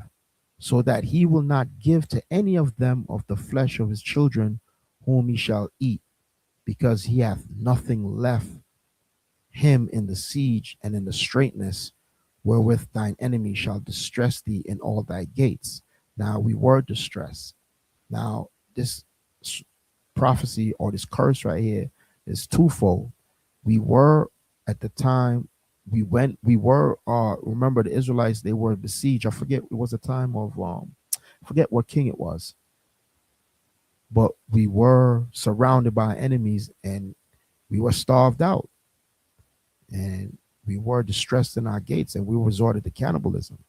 That was back then. Now, you know what I'm talking, you know that king I'm talking about, King? I think is that the Babylonian? I Yep. think that's the Babylonian king. I forgot his name. They surrounded Jerusalem, they surrounded us, and they starved us out. That's what it's talking about. Wherewith thine enemy shall distress thee in all thy gates. This is also talking about a future prophecy, which is now where we're living in so-called the new Babylon, which is America. We were distressed, and a man does not have love for his children. What they call us, or call them, not us. Let me say them. Deadbeat dads, right? They don't, it says, verse 55, so that he will not give any, which is talking about food, raiment, substance, anything, so that he shall not give to any of them of the flesh of his children whom he shall eat, because he hath nothing left him in the siege. So back then it happened, it's happening now, and it's going to happen in the future. They on some, yo, I'm going to get it, I'm going to do me, I'm bouncing. Don't care about the women and children. Abandon them, right? You see that in that documentary, The Vanishing Family. That's a good one too. I don't even know if people know what that is, but The Vanishing Family is a documentary they did. I think that's CBS that did that documentary, and it was focused on the black family.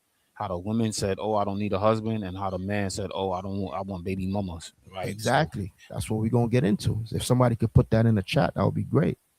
Verse 56. The tender and delicate woman among you, which would not adventure to set the sole of her foot upon the ground of delicateness and tenderness, her eye shall be evil toward the husband of her bosom, and toward her son, and toward her daughter. Right? So she got to get it how she get it. She don't care about her husband or her son. And we see that in today's society now. That's how her whole family construct just broke down. Right? And this is part of the curses. Verse 57. And toward her young one that came out from between her feet, and toward her children, which she shall bear. For she shall eat them for want of all things secretly in the siege. The same siege we was talking about. This did happen. Right? Where we were surrounded and we resorted to cannibalism. This is going to happen in the future again. And straightness wherewith thine enemy shall distress thee in thy gates. All right. So now the enemy did that to us during slavery.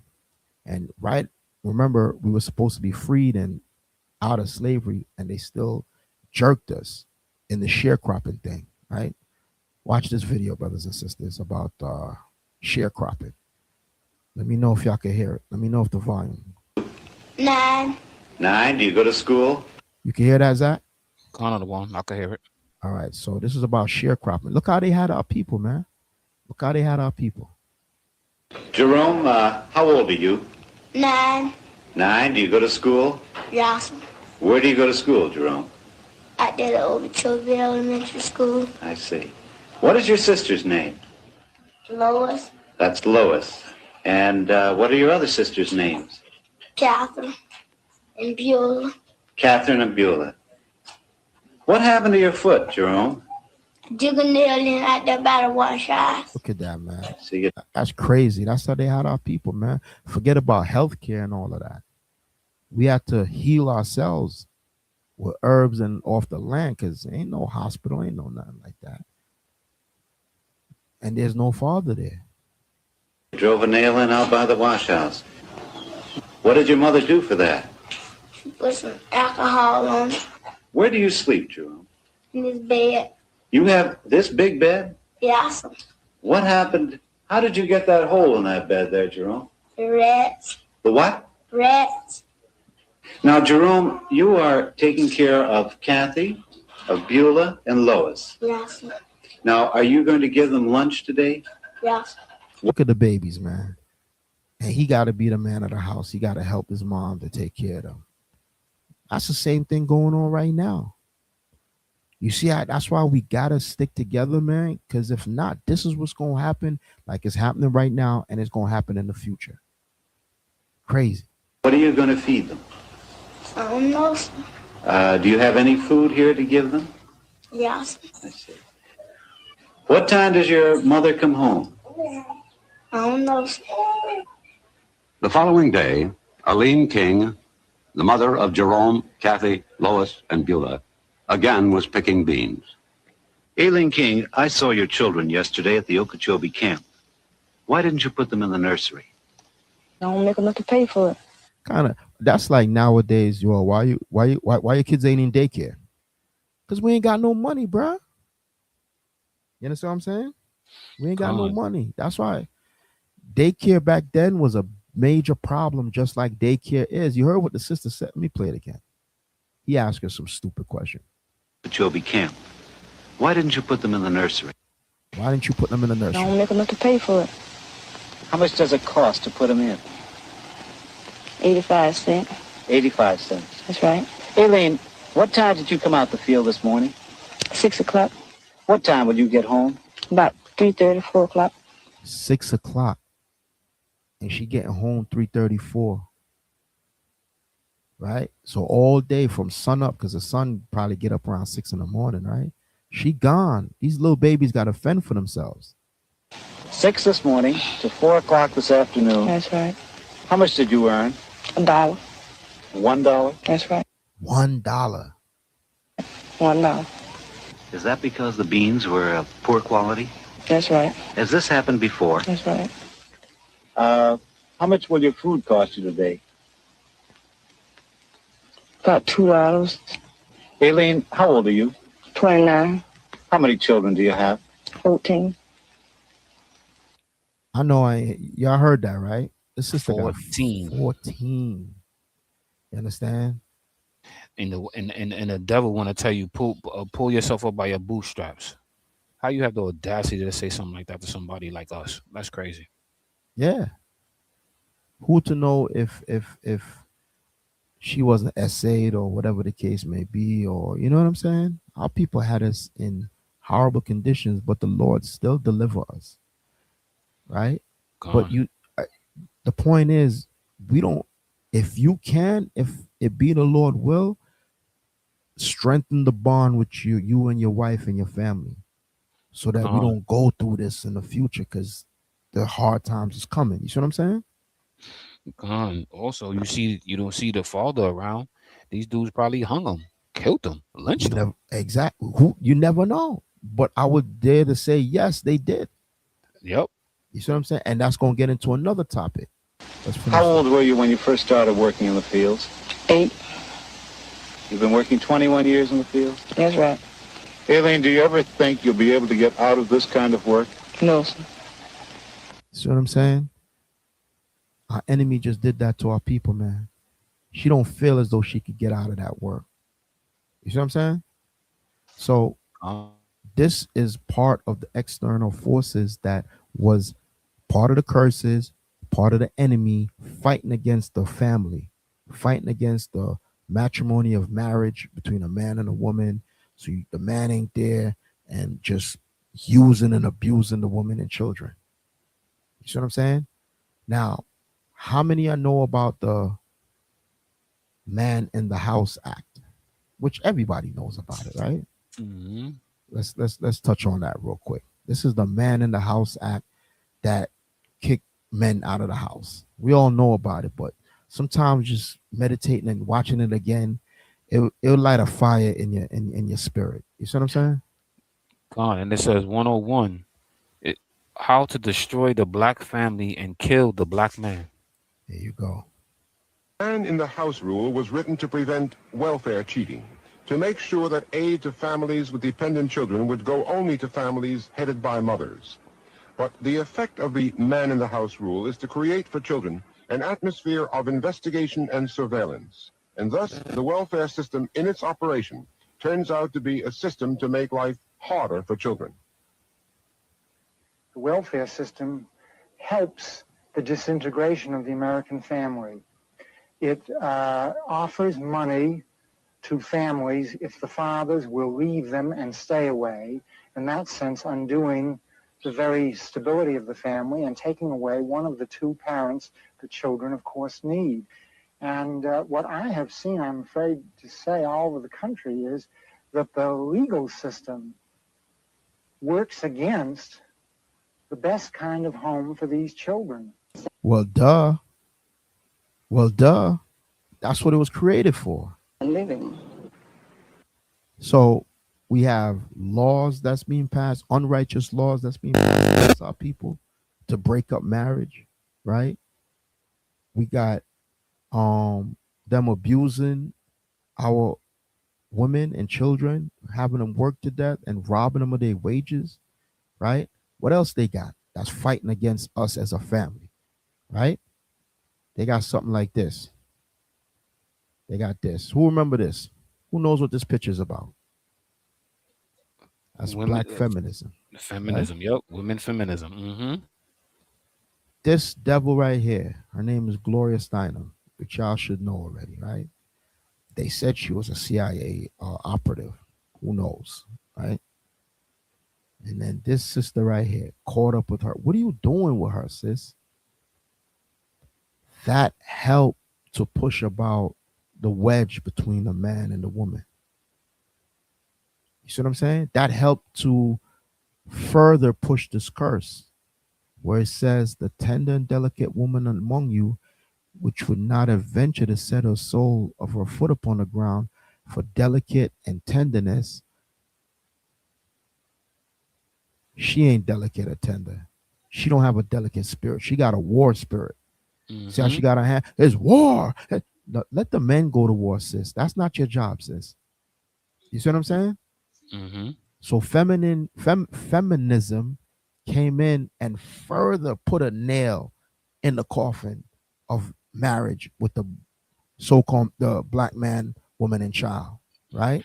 Right, because I don't need a man spirit came from there. There we go. There we go. I don't need a man spirit, right? So you could watch all these videos on feminism. And they'll tell you that, oh, I'm better off. No, you're not. Because you know what feminism brought about? It brought about weak men who bow down and rebellious women. Like this sister right here. Watch this. I'm asking. Trad wife meaning like I'd be at home and take no. Like making. That's the sister Leslie Jones, right? She was on SNL, Saturday Night Live. She's a comedian. And this woman asked her, hey, do you see yourself being in a traditional wife? As a traditional wife? And she said, no, like being a slave. You know what? I'm going to let y'all watch it. Let me play it over. I do. So a dominant to your submissive. I'm not submissive.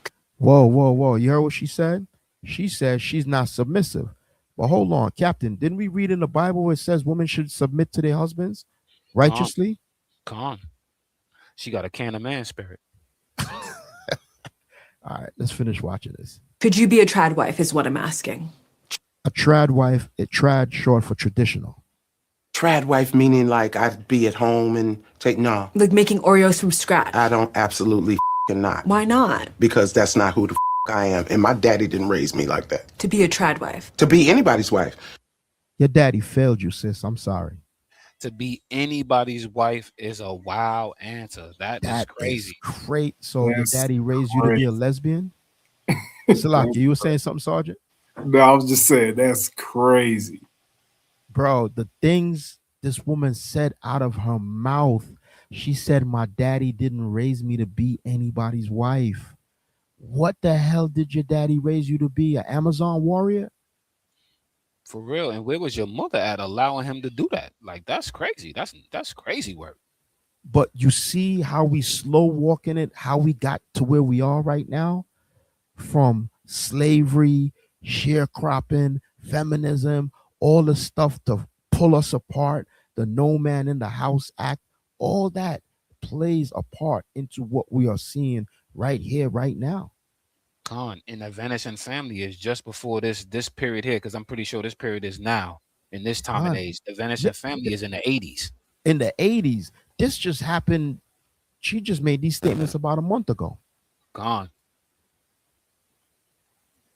Let's get Colossians 3:18, because this chick is bat-ish crazy, bro.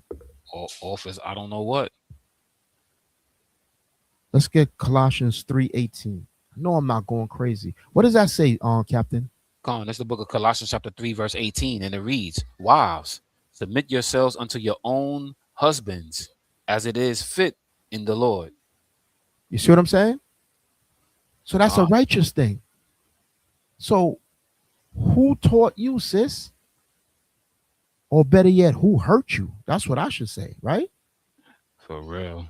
But let's hear some more. Hear what she's saying. My dad used to literally say that to me. I didn't raise you to be somebody's wife. That's so brave. I don't know if it's brave or smart. Most of the people that I know that's gotten married are divorced now. And so really. So hold on.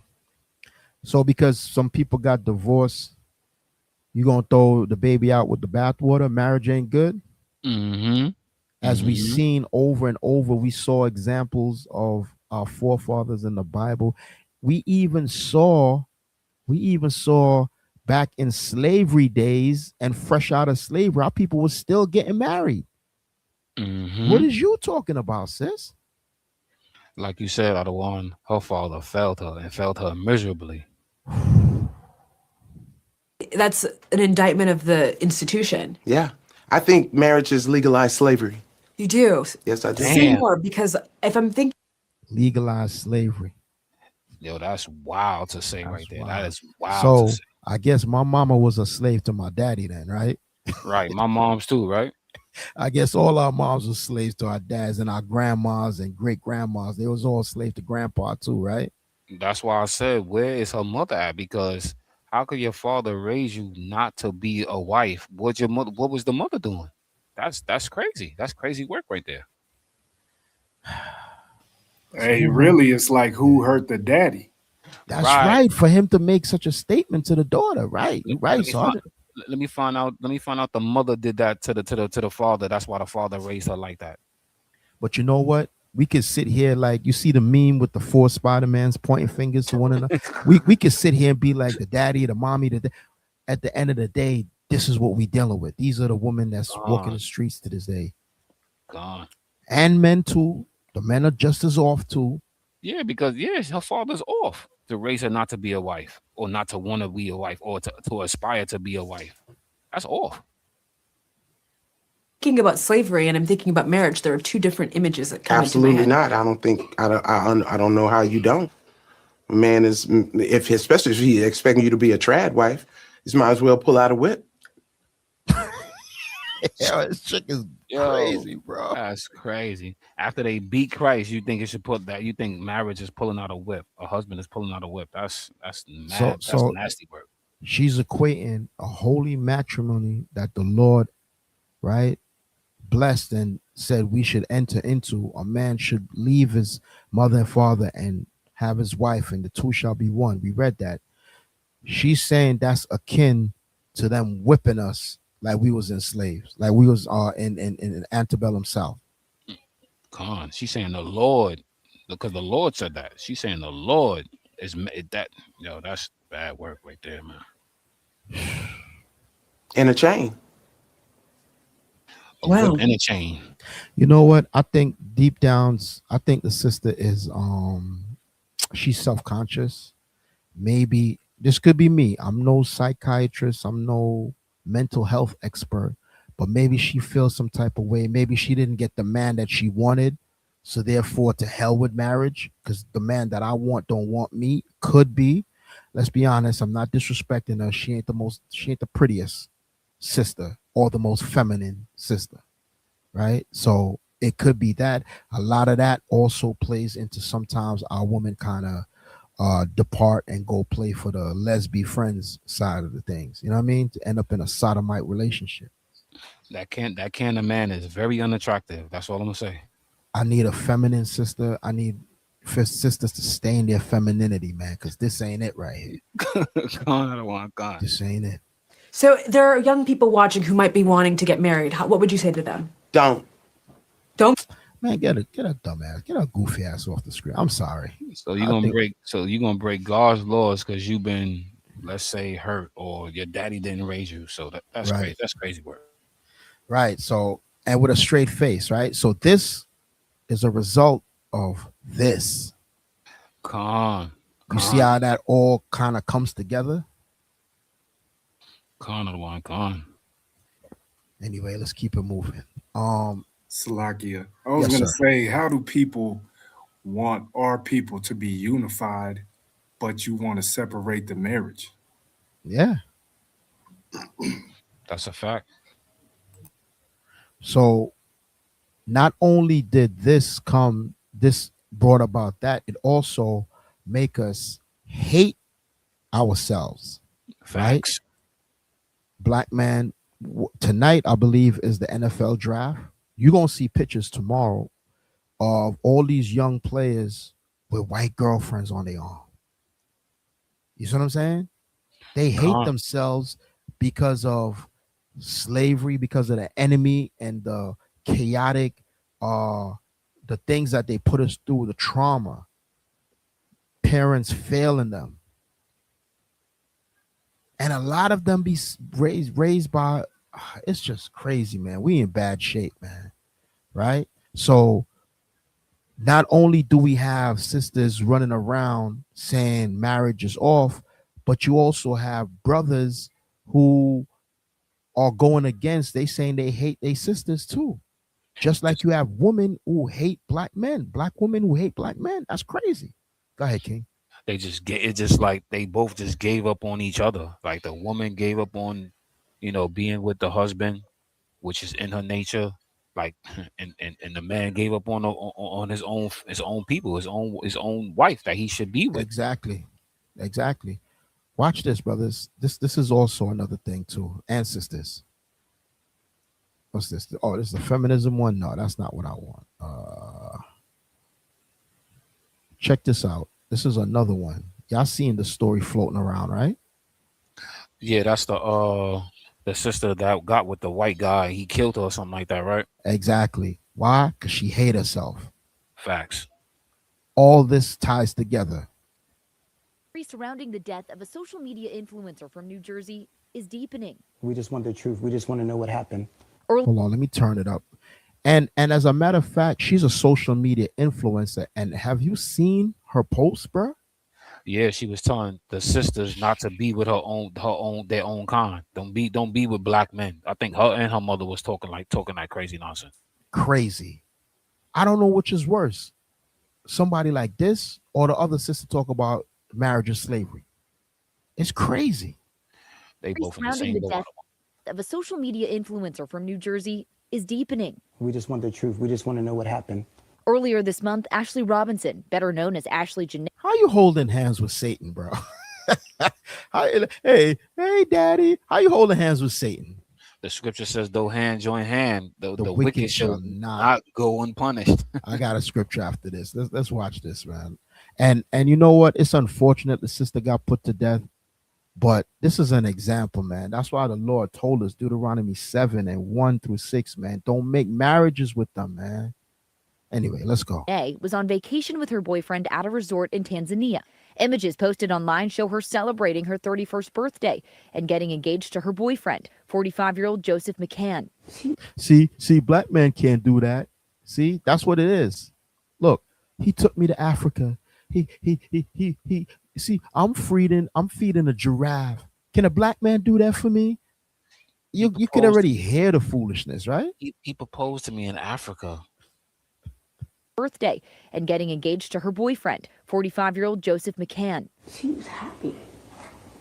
This is what she wanted. She FaceTimed me, showed me her ring. She's like, Papa, I'm happy. But days later, local authorities say hotel guests reported a romantic conflict between the couple, prompting management to move McCann to a separate room. A few hours later, authorities say she was found unresponsive in her room by hotel staff. I did receive a phone call from Joe. He told me that Ashley did something to herself and that she was being taken to the hospital. Right. Y'all think that Ashley did something to herself, or Satan just being Satan himself just unalive that sister? Why would she kill herself if she's having a great time? She got engaged, Eating giraffes, getting married, flying around the world, and then she want to kill herself, right? Unalive herself, I should say. Yeah, that doesn't make any sense. Because of argument. Right. Because of the argument. What he did, called off the marriage at the last minute after he gave her the ring. Come on, man. Right. Stop the ball, for real. So, and that he told me that she was stable. After receiving treatment at 2 hospitals, Robinson was declared deceased. A hospital medical report suggesting she died by suicide, noting an unidentified mark around her neck. But Robinson's family... Unidentified mark around her neck. Either he strangled her or allegedly they said she hung herself. You know, black people. He hung her because he had that thing in his family and in his generations. Let's hang these Negroes. See, so you know, that's why I can't be with no white woman, man. I can't. That interracial shit is foolishness, because when y'all get into an argument, the first thing out of this crack of mine, oh, you nigga, da. I'm gonna treat you like a slave. And sometimes they be into all that kinky fetish stuff. Come on, sisters, y'all know what I'm talking about, man. Whip me and all that foolishness, man. But as soon as y'all get into an argument with the so-called white man, you nothing but an N-word. Now, I'm not saying all my sisters do that, because I know my sisters ain't doing this, but you still got women like this, and she's our sister. As lost as she is, she's still our sister. She just got caught up. And she's a social media influencer, like you said, Adawan. You should see the stuff that's on her page, or that was on her page, man. It's crazy, bro. I just got a couple more things before, because I know the brother class coming up. So let me just not finish accepting that explanation. They want more information. She's never done anything that would ever lead me to believe. And when you check this out, her mama married to a white man. That's her mama. Her mama got a white man. He not on camera, but if you look it up, her mama married to a white man too. So that's where she got it from. Mm-hmm. That she would do something to harm herself like that. She was happy. Authorities are still questioning McCann and confiscated his passport while they wait for the medical examiner's report. McCann has not responded to a request for comment. Right. That cracker gonna skate. Let me get go ahead, brother. They hold themselves not guilty, right? That's what the scriptures say, right? That's right. That's right. This is the book of Proverbs, chapter 3. And let me get verse 31. See what it says there? Come on, I'll read it. The book of Proverbs, chapter 3 and verse 31. Envy thou not the oppressor, and choose none of his ways. You want to ride around in a Lambo. You want to take exotic trips. You want to be flown out. Envy thou not the oppressor. Because trust me, that cracker was or is the oppressor. And he let you know who you are. He let her know who she was at the end. Like Sergeant said, what kind of argument could it be that you gonna unalive her? Ah man, let's get Zach. You spoke about this. Let's get the book of Tobit. All right. Let's get Tobit chapter 4. And let's pick up verse 12, I believe. Yeah, Tobit 4 and 12. Come on, this is the book of Tobit, chapter 4, verse 12. Beware of all whoredom, my son, and chiefly take a wife of the seed of thy fathers. See, if Ashley was to take a wife or a husband. Look at her about to bow down. Oh my God, I'm sorry. See, Sister Ashley here was to took a husband of her father's, because that's her father. That's her father. So if Ashley was to take a husband of her father, then 9 out of 10 times, I don't think it would have ended like that. I could be wrong, but I'm just throwing it out there. Go ahead, Zach. Con, take not a strange woman to wife, which is not of thy father's tribe. For we are the children of the prophets, Noah, Abraham, Isaac, and Jacob. Remember, my son, that our fathers from the beginning, even that they all married wives of their own kindred, and were blessed in their children, and their seeds shall inherit the land. So that's what we started out the class with, right? Examples, righteous examples of marriage. How we read marriage is honorable. How from the beginning, that's how it was supposed to be. How did we end up where, you know what I'm saying? It's like this. How do we end up? Then on top of that, what about mental health? Right? The scriptures talk about being mad, being smitten with madness. Come on, that's Deuteronomy 28 and 28. Let's get it. Let's get it. Book of Deuteronomy, chapter 28, verse 28. Read what you got, King. The book of Deuteronomy, chapter 28, verse 28. And the Lord shall smite thee with madness and blindness and astonishment of heart. Now, brothers, this is for the brothers now. We just dealt with the sisters. This is for the brothers now, right? If you going through mental health, man, and you see, when you're an Israelite, you have brothers you could call on. You understand? You know what to do. Fast and pray. Call on the Lord. He will help you, right? He will send you help. But what about brothers still in the world and they going through mental health? Because mental health is a serious thing. That's another thing that's keeping us separate. So when problems come, we got nobody to call on. That's serious. And if the man is the head of the house and the man head is broken, is cracked, he's got problems, what do you think is going to happen to the house? The whole house is going to fall. Now, the next video is so sad. I just got to give a disclaimer. It's sad as heck, man.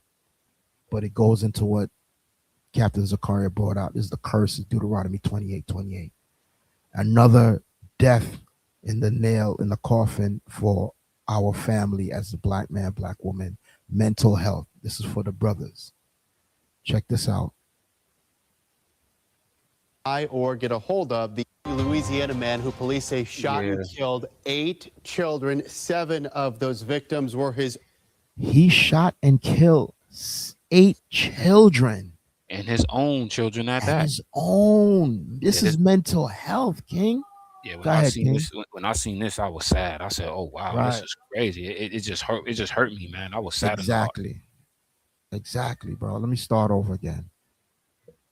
Louisiana man who police say shot and killed 8 children. 7 of those victims were his own children, as well as critically wounding his wife and another woman. Investigators now say 31-year-old Shamar Elkins and his wife were right in the middle of separating and were actually due in court today. Police now also investigating to figure out how exactly he got a hold of the gun. He was convicted of a felony back in 2019 and should not have been able to buy or get a hold of the assault-style weapon police say was used. Now, this domestic attack from over the weekend now being marked as the nation's deadliest mass shooting in more than 2 years. We've never seen anything like this. This amount of evil violence that happened, and that's what it is, it's evil, is something that's disturbing, and it's going to take a long time for this community to recover. Louisiana Governor Jeff Landry just announcing tonight that the Love One Louisiana Foundation right here was actually created by the First Lady. Well, that foundation will now pay for the funeral expenses for each of those children. It's crazy, King. It's crazy. Yeah, that's so You sad, can hear man. me? Yeah, I can hear you, other one. Can you hear Okay. me? Yeah, I hear you. Yeah, Right. that's sad, man. That's sad. That's And the Lord shall smite thee with madness and blindness and astonishment of heart. so now we got mental health, right? We got psychological problems, we got marital problems and all that. You see why we need the Most High, and you see why we have to stick together, right? Now I'm about to end the class, but there's the cherry on the top also. There's the cherry on the top. Watch this. Billionaire CEO of Palantir just. This is. I truly didn't understand why it's so damn hard to get a job. There's a name to what's happening to Black women right now. And this billionaire CEO of Palantir just said it out loud. If you're a Black woman, you want to listen to this. Company named Palantir was awarded $13.7 billion in contracts in 2025. And their software now runs inside of 10 federal agencies. Stay with me. These are some of the same agencies that Black women built careers that no one could discriminate them out of. And now Palantir, their AI is running inside those same buildings, deciding who gets fired, who gets laid off, and who gets audited. The same AI that replaced Black people in government is similar to the AI running the applicant tracking systems now. And the Palantir CEO, the one in those 10 agencies, says that highly educated Democratic female voters will suffer the most because of it. So all the I don't need a man, I got a career, I got a PhD, blah blah blah blah blah. AI is replacing all of that. Now where you gonna run to? You see what I'm saying? Con. Yep. So now look, at the end of the day, let me get 2 Timothy 1:7. We got it's a lot more, but for the sake of time, I know the brother's about to start his class, so we don't cut it short right here. But let me get the book of 2 Timothy, chapter 1. Let me start at verse 7. Right, we were trafficking. Con. This is the book of 2 Timothy chapter 1, starting at verse 7. For God have not given us the spirit of fear, but of power and of love and of a sound mind. That's us. That's us in the truth, right?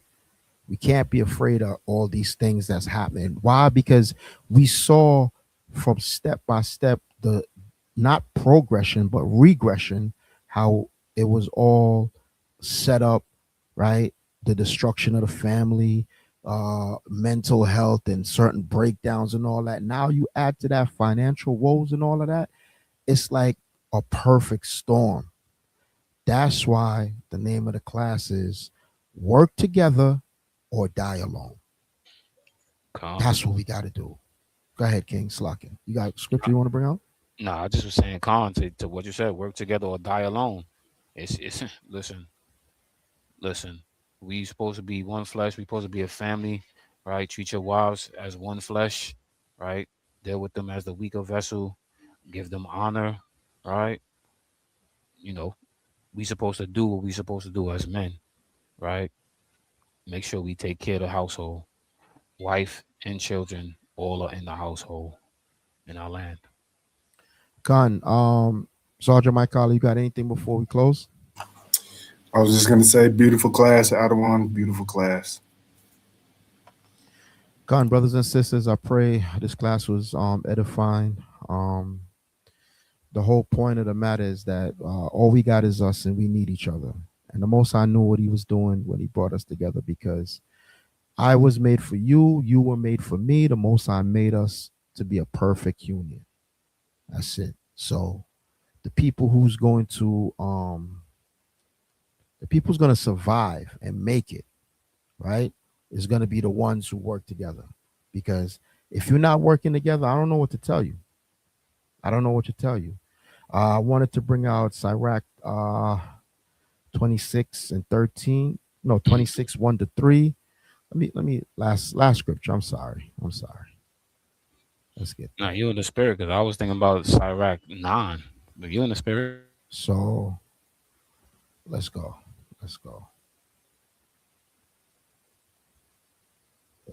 You want to bring it out, King? I'll read it. Hang on one second.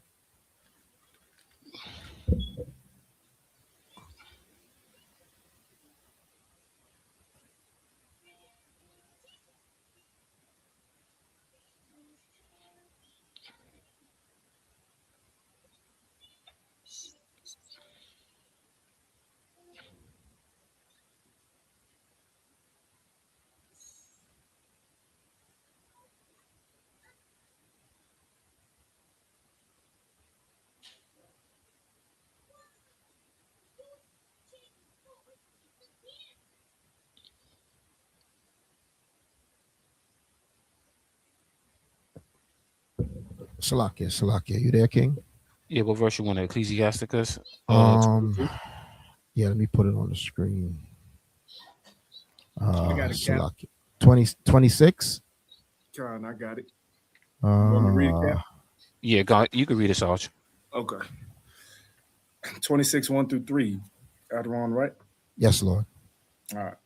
This is the book of Sirach, chapter 26, verse 1. Blessed is the man that hath a virtuous wife, for the number of his days shall be double. So you got a good woman, brothers. You got a good woman. Thank the Lord. Make it work. Try your best. Make it work. Because ain't nothing else out there. Right? You think you think the grass green on the other side? Just be content. It ain't always like that. Because you got a whole lot of problems and demons walking out there. And if the Lord bless you with a virtuous wife, thank the Most High and count your days, because it's blessing. And count your blessings, I should say. Read on. Verse 2. A virtuous woman rejoiceth her husband, and he shall fulfill the years of his life in peace. Right. A good wife is a good portion, which shall be given in the portion of them that fear the Lord. Right. That's your reward. You fear the Lord. You keep the law, statutes, and commandments. He give you a good woman. You know what I'm saying? Verse 4 is very powerful too. Verse 4. Whether a man be rich or poor, if he have a good heart toward the Lord, he shall at all times rejoice with a cheerful countenance. So it don't matter if you're rich or you're poor, you got a good wife, brother. It's going to be all right. Y'all going to make lemonade out of lemons. You know what I'm saying? Y'all going to make it work. So give honor and glory to the Most High, man.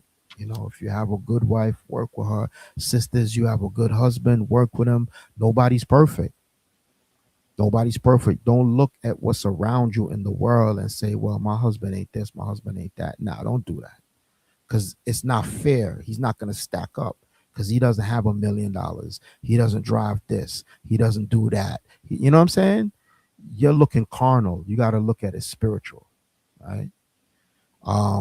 But yeah, that's my last scripture. And with that, I'm going to end the class, brothers. Most High bless y'all. Anything else before we end? I just want to give all honor and glory to Yahweh Bahashim Mashiach Yahweh the water for joining us, family. Great lesson out of one. Great lesson out of one. All praises. Barakatah Yahweh Bahashim Mashiach Yahweh. Most High bless y'all. Hey, leave a like and a comment. All right. Get ready for Sergeant Mike Allah's class coming up right now. Shalom. Right now, somebody is hating on you and me.